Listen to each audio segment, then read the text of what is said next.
Well, thanks ever so much for inviting me today, and we've got a plan, which will hopefully go on the screen in a second.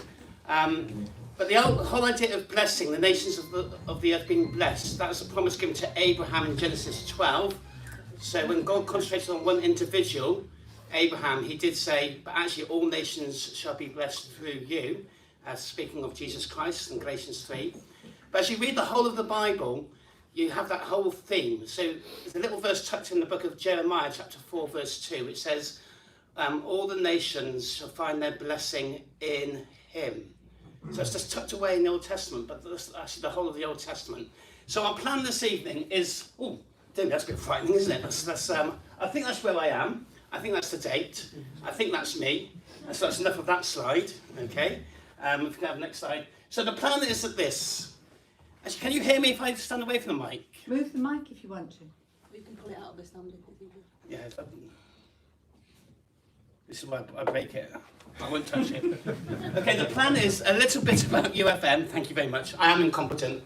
A little bit about UFM. Then we've got a little quiz. Okay. Then a video into the whole world. Some stories, another little video, a short Bible thought, and some things you can do. If we run out of time, well, if you start throwing tomatoes at me, I know I've gone over the time, but we'll see how we get on. So a little bit about UFM. Okay, next one. So I mentioned this morning, that's like our tagline. We are about supporting churches in this great task of making disciples of all nations. So we firmly believe it's the task of the local church to send, and we just exist to help churches think that through. Okay, so it's not send us your best people, and once we've got them, they're ours. Far from it. Is who are you identifying, and how can we support you in that task? Okay, next one. So a bit of history. So it started in 1931 as an evangelised fields mission, and I know there's some Brazilian interest here, but in the early days, the 1930s, there really was an evangelised in Brazil, and we got sort of three Freds who were martyred trying to reach unreached people groups in Brazil. And so in the early days, there's some big challenges. And then in 1964, some of you might have heard of what's called the Simba Uprising or the Simba Rebellion. And UFM had 20 mission personnel in the Congo, which is massively in the news at the moment, actually. And 19 of those were martyred, 13 adults, 6 children. One escaped into the jungle. They thought she'd been killed, so they held a Thanksgiving service for her in London. And a few months later, she turned up. And then in December, they held another Thanksgiving service for her when she died at the age of 99. So there's obviously lots of history through UFM, but now that office there is the office in Swindon or near Swindon. And we've seen, under God's goodness, a growth in mission partners. So in the last 15 years or so, we've grown about 300%. So that's the history. That's about our history. Okay, next one. We've got the next slide. Oh, there. Now, you might have possibly noticed this morning, I tend to alliterate. It helps me if it helps no one else. But if you like some distinctives about UFM, it's all about, I couldn't think of another word for church beginning with F apart from fellowships, but it is about the local church. They are the senders. It's about discipleship making disciples of nations, so making Christ known, and those who come to faith, making sure that they're discipled and helped. We're very flexible, so we are anywhere in the world, and any type of ministry, as long as it is about making disciples of all nations. And family is important to us, so we want to care for all our mission partners. I think you should expect, but no, we make a big effort, including Mish Kids, or TCKs as they're called, missionary children. Okay, next one. Yeah, so some of the things we think about is about taking the gospel to the least reach. And where there are churches, it's helping serve them, serve alongside them in their situation, because sometimes they just don't have perhaps the Christian heritage or resources, and so it's just getting alongside those situations. Okay? For those who like numbers, I mentioned this one, I do like numbers, but currently we have 217 long-term mission partners, but we're interviewing 4 this week, so maybe it'll go up this week. Then if you add in short-term and summer teams, it's about just over 300.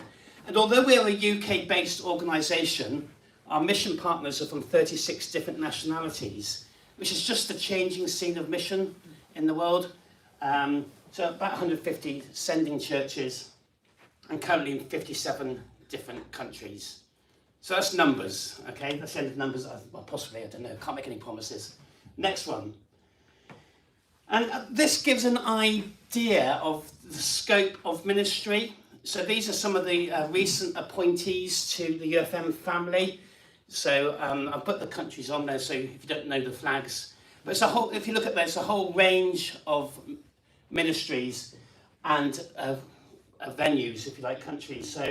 So whether it's children's or youth ministry in Kenya, campus or student ministry in Iceland. I don't know how much you know about the Christian scene in Iceland, but we've got a mission partner in Iceland. And someone's got to go and visit him. And I drew the short straw, so I'm going there in April. Oh dear, but it's going to see them. And we might see 1 or 2 sites as well. But various things there. So some of them are quite niche. So church planting in Turkey with Russian speakers, that's quite a niche ministry, but there's quite a big Russian-speaking diaspora in Turkey. By the way, that is how you spell Turkey these days. All right, so countries change their spelling in English. Okay, but I think it just says that UFM is very flexible. And really what we're about is if people have a heart concern for a country or a people group or a type of ministry, we'll work with them and their sending church to make it happen. So some of these countries, there's a young couple who've just gone to Georgia a year and a bit ago. We've never had one in Georgia before. This is the country Georgia, not the state Georgia. And they want to do church ministry in Georgia. And so we've worked with them, their sending church, a host church, while they learn the language, so they eventually do church planting in Georgia. So we're very flexible. Okay, next one. And I think this, again, just shows the flexibility. There's lots of vehicles that can be used to make disciples of all nations. And in some countries, you do have to be quite creative in how you get into those countries. So it can be direct evangelism, church planting, church leadership. It could be ministry amongst children or students. It can be medical ministry. It could be digital, things I don't quite understand with SD cards and all kinds of things, complicated. But there's lots of ways to get into different professional skills to be used for the Lord's work.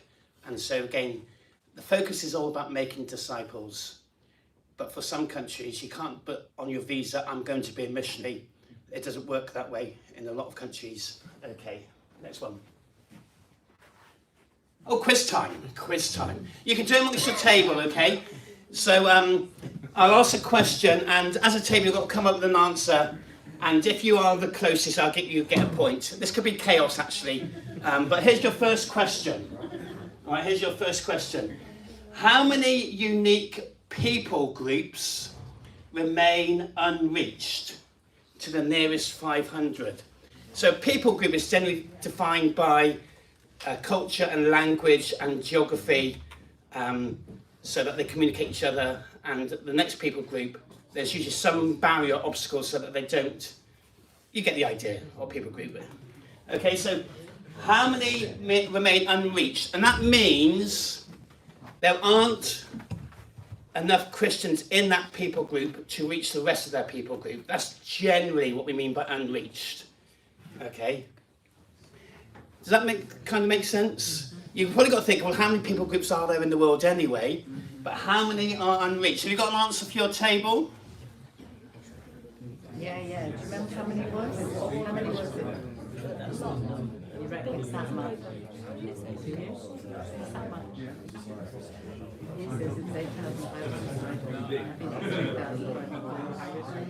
Okay. Can't give you too long. But the answer is, it changes a bit year on year, but the answer is, okay, next slide. The tension is mounting. It's 7,385. So did anyone get 7,500? 8,000. Anyone get 500 by the side? Did you get 7,500? 8,000. 7,000. You can have a point and you can have a point, okay? So there's about 17,500 people groups in the world, and actually 3.4 billion people of the world's population, that's 40%, are in unreached people groups. That means there aren't really Christians in that people group to reach that people group. So the UK is not an unreached people group. No, there's lots of need, but there are enough Christians to share the gospel. So that makes sense? So next question. Right, I don't know if you can see those, but these are the biggest unreached people groups. Okay, so 4 locations. I want you to see if you can name one of the people groups, not the country, but the people group. All right, so can you see that enough? If you're sitting at the back, I'm sorry. Name the people group. I might be generous. These are the 4 largest unreached people groups. Okay, so there are not enough Christians in this people group to reach the rest. So it's only less than 2% Christian. Well, India is in business and trying. You can't just say India. There's so many people groups in India. So it's a particular people in India. Yeah, no, it's one of the people groups out there. That's Bangladesh. I personally think there's one that's reasonably easy on there. But I know the answers, so... Okay, you all got an answer? These are the answers, okay? So I don't know. Let's have a look. So the Bengali Muslim in Bangladesh, the Japanese of Yeah, we got Japan, that one. the Sheikh of India, and actually the Turks of Is Turkey. it really the Turks of Turkey? Yeah, so they're the 4 large. So if you've got one of those, you give yourself a point for the table. Okay? So the Bengali Muslim, I think it's about 130 million people, something like that, and Japan's a similar number. Okay, but these are the numbers are on there. So there you are. That's the biggest unreached people groups. Next question. Next question. Oh, now if you were really observant this morning, it was briefly on one of the slides this morning, but in Spain there are officially 8,131 municipalities, so officially recognised villages or towns or parts of the city. To the nearest 500, how many are unreached for the gospel? So there's no Bible-believing church in how many of these communities? Okay.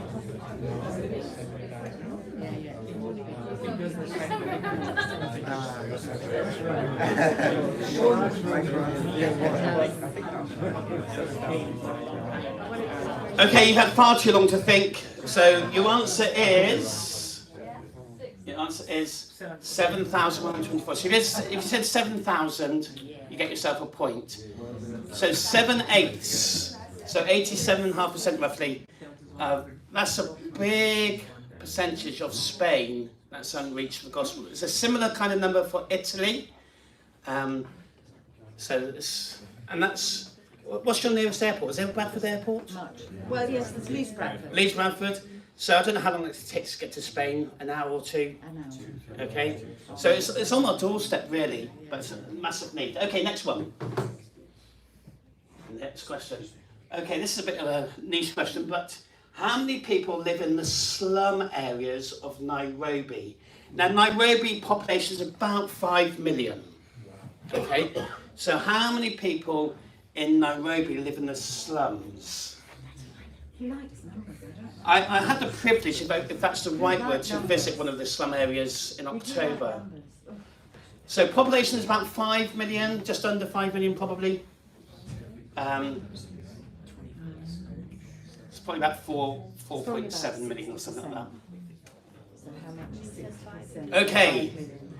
If anyone gets this right, you're doing very well, because it's really quite a niche question, really, isn't it?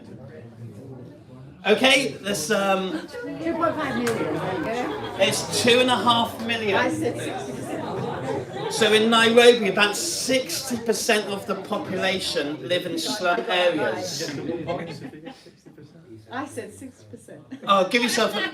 If You you've don't got... like numbers. Did anyone get 2.5 million? Oh, well done. Give yourself a point. Okay. All right. Well, keep your own. Just award yourself points if you feel that you deserve a point. But Kenya in some ways is a very Christian country. But actually, a lot of the Christianity is it's either mixed with sort of tribal religions, and actually, it's not Bible-based Christianity. It's very deceptive, I suppose, and people are, and there are hundreds and thousands are following these, go to these Christian churches, but they're not Christian at all. And then you've got big areas where there's massive needs as well. So even when you think Kenya might be a Christian country, it's not really. Same with countries like Uganda and Zambia, Zimbabwe, South Africa, those kind of countries. Okay, next one. Right. I'll try and explain this question. So for every 1 million people of the 3.4 billion in unreached people groups, does that make sense? Mm-hmm.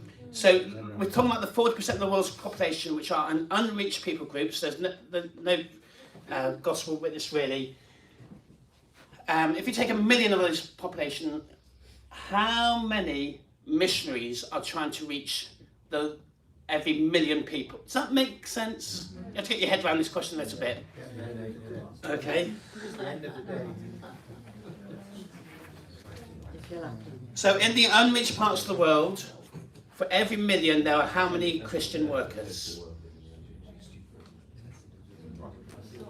Have you got a number? Okay. Here is the answer. It's 4. It's 4. Which, if I've understood it correctly, Bradford about 500,000 people, roughly. Well, that's what Wikipedia said. It's like having 2 Christian workers to serve the whole of Bradford. That's the kind of number of Christian workers in the unreached parts of the world. Okay, can you imagine 2 Christians trying to reach the whole of Bradford? That's the kind of need there is in terms of gospel workers. Okay, how are we doing? Next question. Right, some of you heard of the 1040 window? Yeah. Okay, that's one. This is what they call the circle of significance. So you take a centre point in Asia and draw a circle around it, and so you can see what countries it covers. So this covers 15% of the world's land area. All right. So, but how many people, in terms of percentage of the world's population, live in that circle? Okay.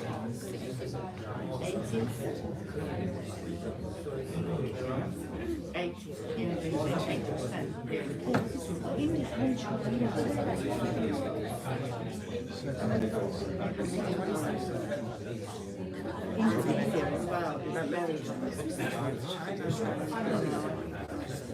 Okay, I'm guessing you might have gone a bit higher than you need to, but the answer is it's about 50%. Okay, but in that circle, 2/3 of all the unreached people groups live.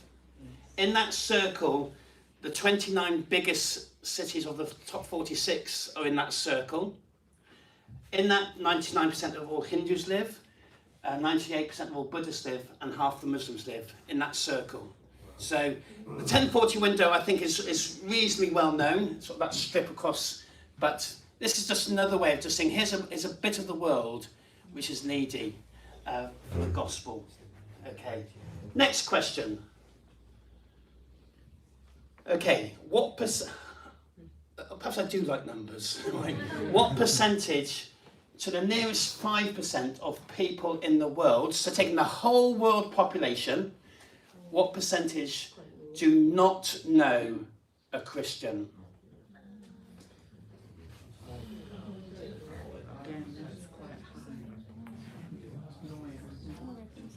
This figure is published every year by a American Christian University.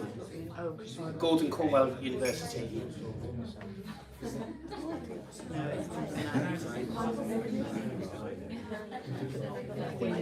Okay, time is marching on.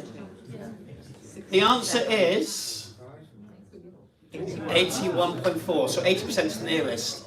So more than 80% of people in this world do not know a Christian. And for a lot of them, it's because there are no Christians to be known. Okay? For the UK, it's probably, I don't know, it's probably about 50% actually. It's higher than you think. But across the whole world, 4 out of every 5 people don't even know a Christian. So that's a need. I don't know how many more questions we've got. Let's have a look. Probably a couple. Right. In France, if you want to have one Bible-believing evangelical church for every 10,000 people, how many more churches are needed? All right, so that's to have one church for one Bible-believing, gospel-loving church for every 10,000 people. That seems a good aim to have, doesn't it? But how many more churches would you need in France to achieve that?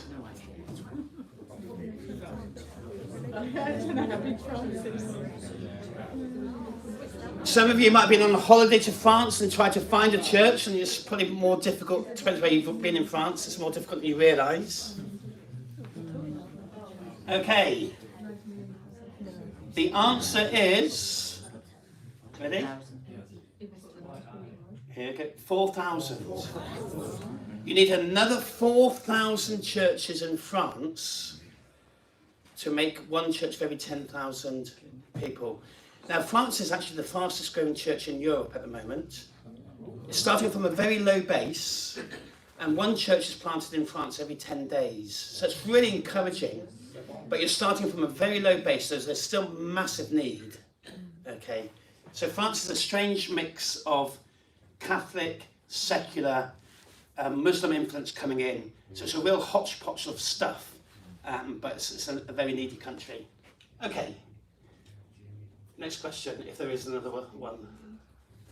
Right, the Uzbeks in Uzbekistan. There are 30 million Uzbeks in Uzbekistan. Okay, Stan means place of or land of. So all these Stan countries, it is the land of. So Uzbekistan is the land of the Uzbeks. Tajikistan is the land of the Tajiks. Okay, so there's 30 million Uzbeks. How many would be Christians? I didn't even give you to the nearest whatever, did I? By the way, I don't know if you're keeping score, but the scoring system's probably gone out the window now. Okay. The answer is 3,000. This is in a population of 30 million. That's 0.01%. Okay, so a lot of the Central Asian countries, the Stan countries you don't know how to spell and you don't know where to plot on the map. That's Central Asia, basically. The Stan countries, massive need. Okay, and Uzbekistan is just one of them. I could have chosen any of them really.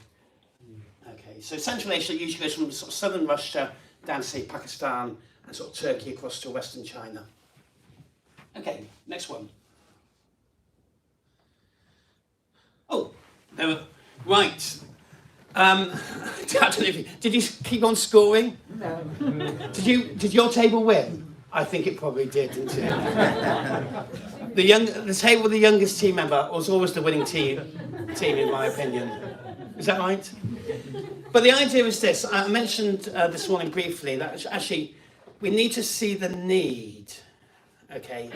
It's important to see the need. When Paul went to Athens, he saw the need. He saw the city given over to idols. And he says there's huge need here. And then with that, to see the opportunities. And then you think, well, if you put the need and opportunity together, it should create vision. But I think just being aware of global need is important. And I think you should be aware of a local need as well. But just seeing those things. Okay, this is a little video. It's not a UFM video, but it's Until the Whole World Hears, I think it's called.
There are 6,850 peoples with fewer than 2% evangelical Christians. 1,568 are unengaged. You know what that means? No Christians, no missionary. God, I give you what I can today. These scattered ashes that I hid away, I lay it all at your feet. From the corners of my deepest shame, the empty places where I've worn your name, show me the love. I say I believe.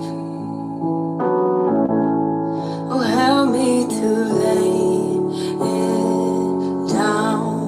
Oh Lord, I lay it down. Oh, let this be where I die, my Lord, with thee crucified. Be lifted high as my kingdoms fall, once and for all. So my question now is, how shall we think and feel about the nations? Bless the Lord, O my soul, and all that is within me. Bless his holy name. Bless the Lord, O my soul, and forget not all his benefits. And then you just catalog the benefits and you soar with the sovereign God. I mean, what's left? And what's left is there are millions of people who don't know what you're talking about. Where I die, my Lord, with thee crucified, and be lifted high as my kingdoms fall, once and for all, once and for all, once and for all,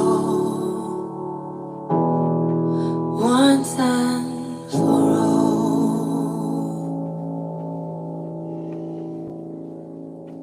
I don't know about you, but when I see images like that, I find it quite moving. And sometimes you think, oh, so much to be done. But I think we ought to be encouraged that when God said to Abraham, or Abram as he was then, through you all the families, so it said families, so we're talking about people groups, shall be blessed. And God says, I'll give you this country. You have to realise that at that point, the Canaanites were in the land, and you have to realise at that point, Sarah was barren. And so Abraham is hearing this promise about all the nations being blessed through him, and he's thinking, but Sarah is barren, and it'd be 25 years before Isaac was born, and actually all the Canaanites in the land, and you think this is impossible, but actually God is faithful to his promise. So the task might seem huge, but let's not be discouraged, because God has said, actually in heaven, my mansion in heaven, there'll be a mansion next door. It'll be Mr. Afghanistan, and the other side will be Mr. Zimbabwe, and all the nations in between, and all the people groups in between. So, yeah, one or two stories. I did promise them, didn't I? And I think it's just to encourage us that God is at work. The gospel is as powerful as it ever has been. And sometimes in our own local context, we might think this is hard work. But we talk about Nepal. In the 1970s, you know Nepal better than I do probably, but in the 1970s, 7,000 Christians. It's now about 1.4 million. It's massive growth. But here's a story for you. These are from our mission partners in UFM. So here's your first story. The next slide. I love this story because we have some mission partners who, they're in the UK now because it's too dangerous for them to be in their country. And so he came to the office, they came to the office, husband and wife, and they were telling this story about this 78-year-old grandmother. And this was her method of evangelism in Iran. So where she lived, you get on the bus, and I don't know if it's the whole of Iran, but certainly where she was, you get on the bus, and the men sit at the front of the bus, the women sit at the back of the bus. And so when she got on the bus, she should take a basket of stuff with her. I'll explain the stuff in a minute. And she would sit at the front of the women's section, so in the middle of the bus. And she'd either choose to sit next to someone if there was someone there to be sat next to, or wait for someone to sit next to her. And then when she's next to someone, she'll say to the lady next to her, "Oh, excuse me, can you read?" And usually the answer is, "Well, yeah, I can read." And so this grandmother would say, "Well, do you mind, I've got a book here, do you mind reading it to me?" And the woman says, "Well, yeah, I can do." There's this bit of, I don't know if you've ever asked them to read to you on the bus, but this lady did, or still does. And then so this lady starts reading this book. And then this grandmother, and there's probably a bit of sort of mischievousness in this, she says, "You have to excuse me, I'm rather deaf. You'll have to read much louder." Which I think is good. And so this unsuspecting passenger starts reading louder. And then usually other people are listening in, both men at the front and the women behind her. And she says, so our mission partners were saying, at some point someone will say, this is a fascinating story, what is it? And she said, it's the life story of a man called Jesus, because she's getting them to read Mark's Gospel, or one of the Gospels. And then she says, "Look, I've got loads of these books in my basket. Would you like one?" Now, owning a Bible is dangerous in Iran. Giving up Bibles is even more dangerous in Iran. And yet you have this 78 grandmother who's doing this. And this is happening now. Okay, and the Iranian church is a fast-growing church, but at cost. There are people who are having to flee the country, and those who don't are sometimes imprisoned, etc.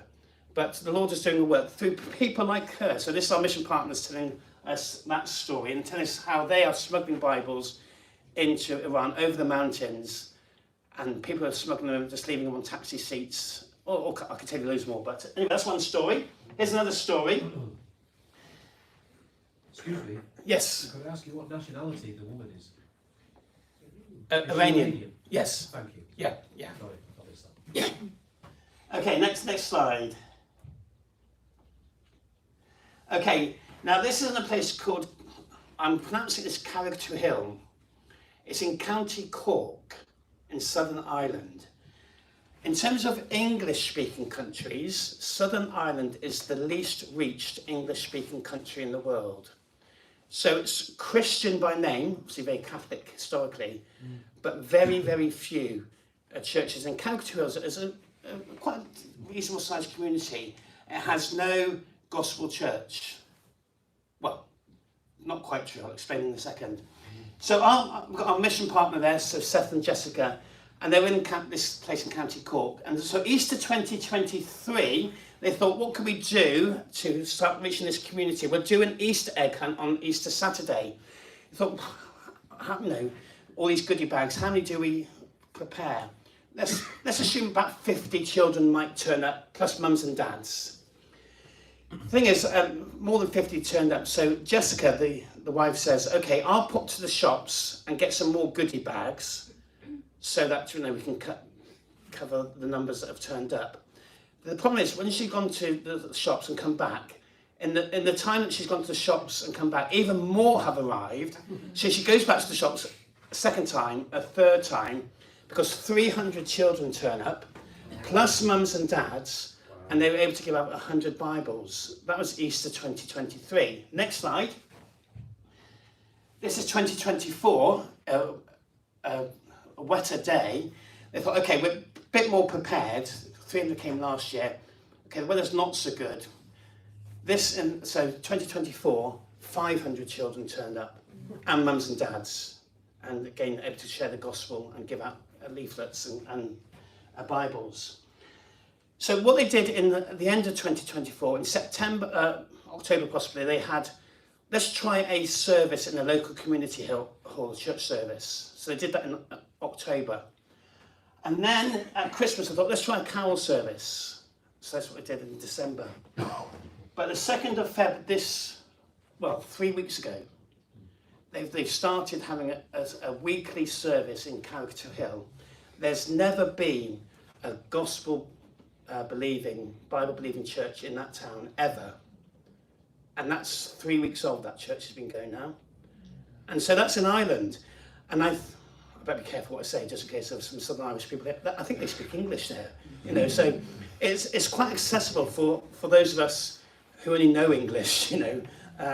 So that's another story, just very encouraging what God is doing there. Still massive needs in Ireland, and loads of communities without any churches. Okay, next one. This is in Southeast Asia. It's in a country which is incredibly tough to live anyway. Very little, electricity, you might get 3 or 4 hours a day. A lot of conflict in this country. But we got a mission partner couple, and they thought, well, let's do a carol service, a Christmas meal, and have a talk at this. And then it's not a Christian country, far from it. It's a very difficult place to live and a very difficult place to be a Christian. So this is 2 months ago. 1,000+ people turned up for their... I don't know what you'd do if 1,000 people turned up for a Christmas meal. Could you cope? Well, apparently rice just goes, rice keeps going. It's like, anyway. But loads of people came in. The vast majority would be unchurched. Don't even, they have different religion. Heard gospel talks, all given gospel literature, and that's happening, say, 2 months ago. There's lots of stories like that. So this is in a very difficult part of the world. Okay, how are we doing for time? Time's marching on. Okay, next slide. I'll show you another little short video. So Papua New Guinea is... Sorry? Just above Australia. Yes. So it's quite diverse, lots of different people groups. So we've had missionaries in Papua New Guinea historically since we started, really. But this is the story of someone who did short-term mission there, and she's planning to go, she's a medic, so she's planning to long-term to go back onto the mission field. But this is just her experience of short-term mission with UFM and using her medical skills.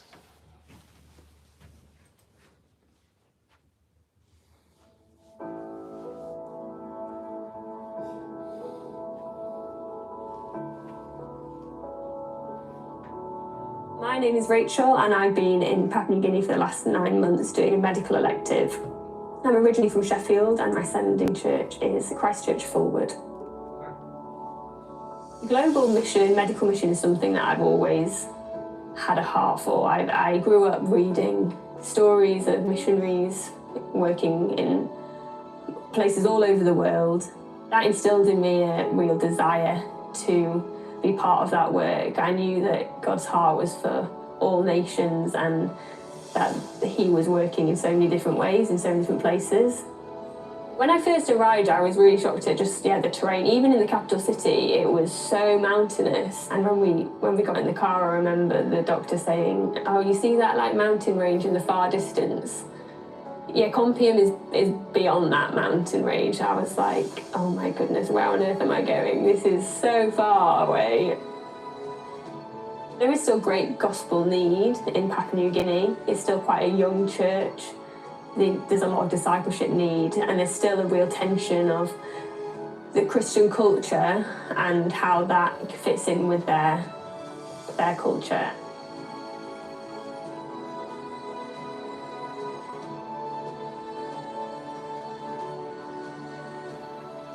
Some of the challenges that I had when I was in Papua New Guinea came with the medical work that I was doing. Parents might walk for days with their kids to get to the hospital when they were sick, and then they arrived at the hospital and I felt like, oh, they've made it, they've done their bit, now it's our turn to do our bit and we should save them. But sometimes it was still too late. Either they were too sick or we didn't have the right equipment or resources to actually help them, and so they still died, which I found really hard to take at times. Similarly with the healthcare, that I found hard was their cycle of violence. It's a very violent culture. They all walk around with their bush knives, their machetes, as an accessory. A man holding a bush knife is like a woman holding a handbag, or us having our phone in our pocket or something. So it's kind of an item of clothing, but they do use their machetes, sadly, as well. As a medic, it was interesting to see these injuries, but when you understood what the root of it was from, it was just really heartbreaking to see that. And it felt like we were patching up the wounds a little bit rather than solving the problem, and I think that will take a lot longer in terms of how do we change this culture of violence.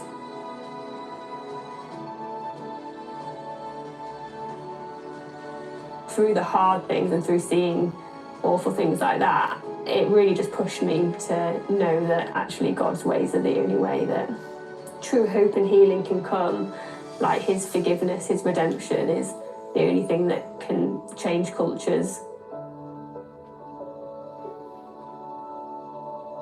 My time in Papua New Guinea was a really encouraging time in so many ways. I felt God was so present the whole time. It is really sad and really hard and maybe stressful and too much, but he knew the place I was going and that actually it would be the perfect place for me. And that's really encouraging for the future as well, as I think about going into long-term mission in the future.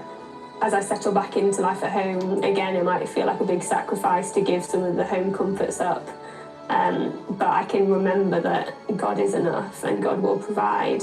And that's something that I really want to hold on to as I go into different situations and wherever God leads in the future.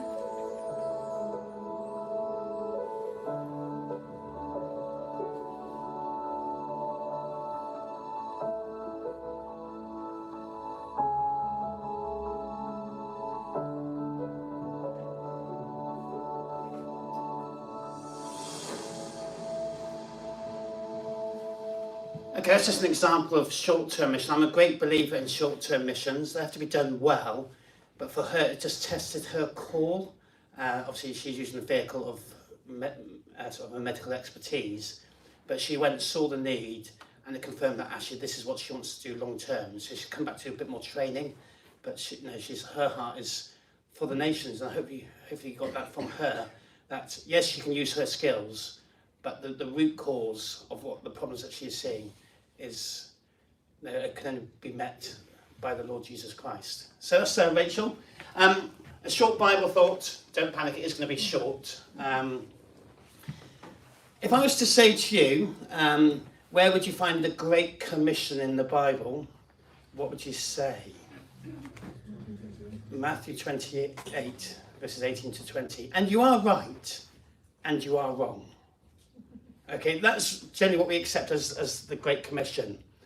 But I think in some ways we need to get our head around God's heart for mission started well before Matthew 28. And so in some ways, where do you see it? I think you see it in the start of Genesis, even before Abraham. I think you can see it in Genesis 10, which is the list of nations. Okay, but in Matthew 28 is what we commonly call the Great Commission. So just a couple of thoughts here, so perhaps on the next slide.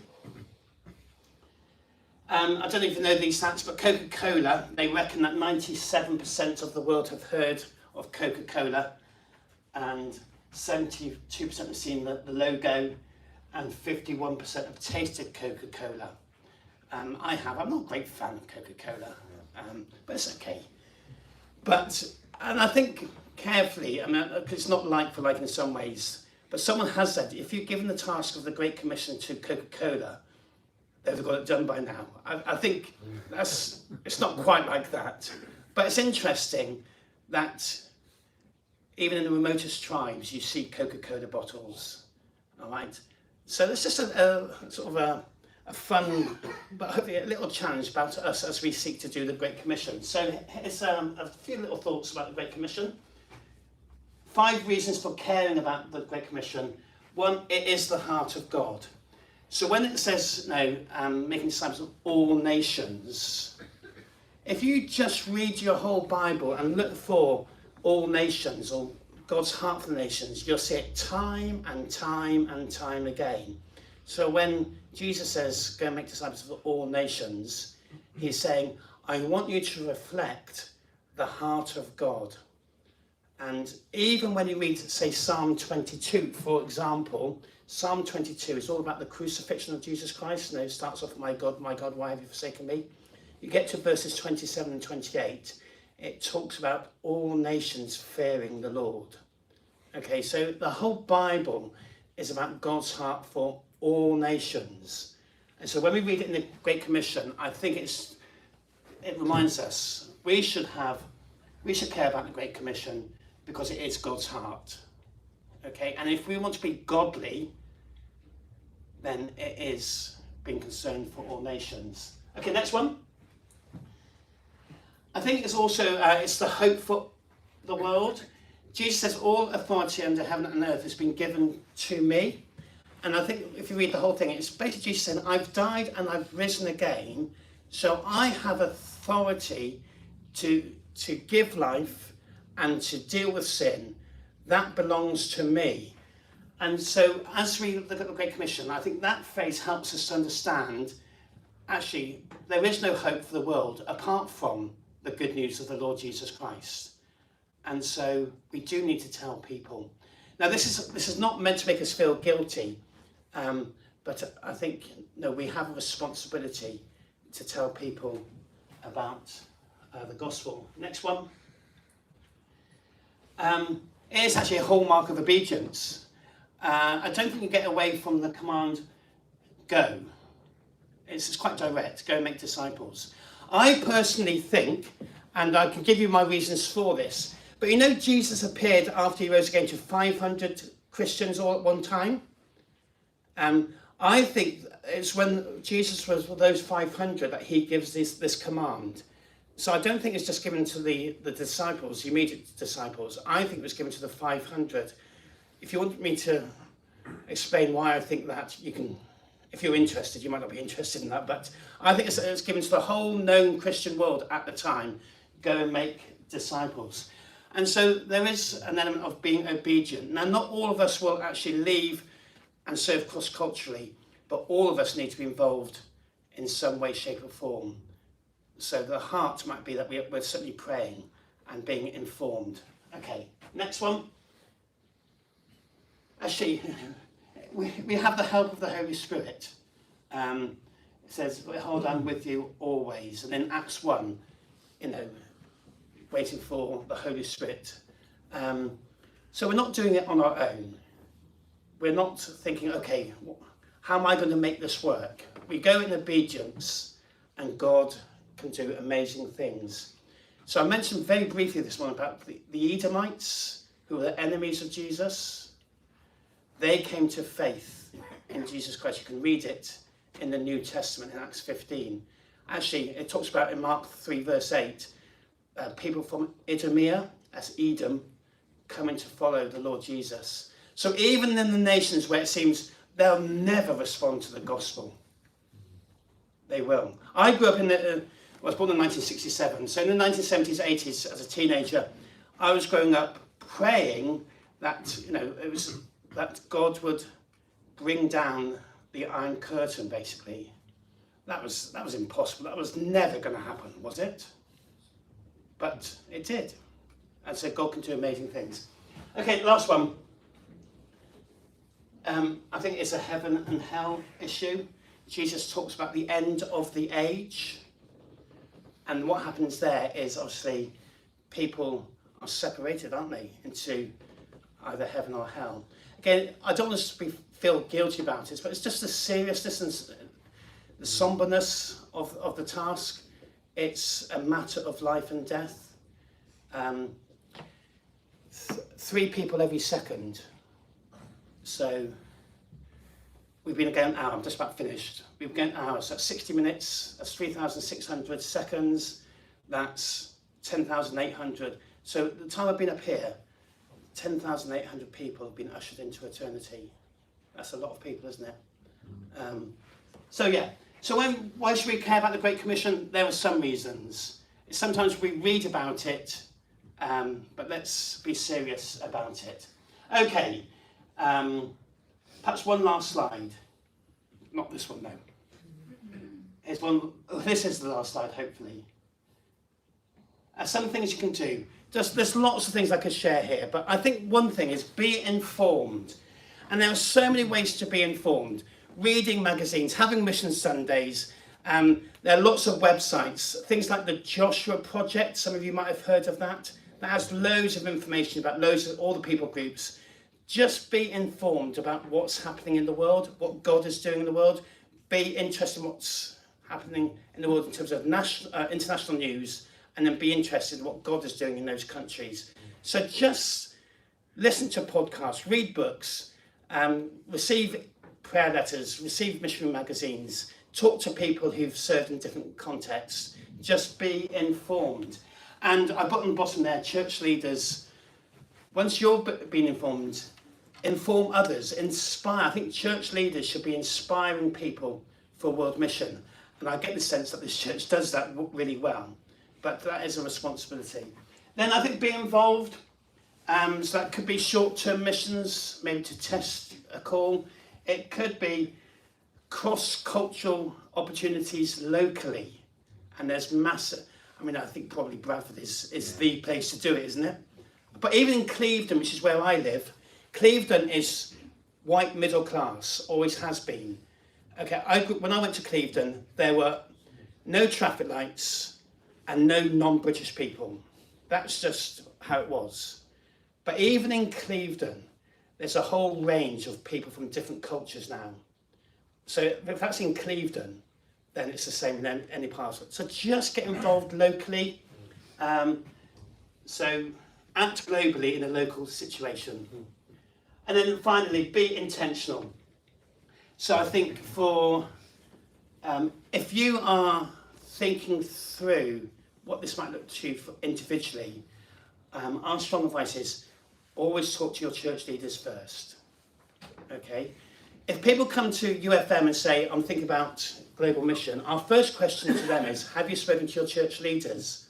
If they say no, we say, go and talk to them. And then if they and you feel that's something to explore, come back to us. So if there's whatever stage of your thinking is, just chat to, there's a whole bunch of church leaders here, aren't there? Just chat to them.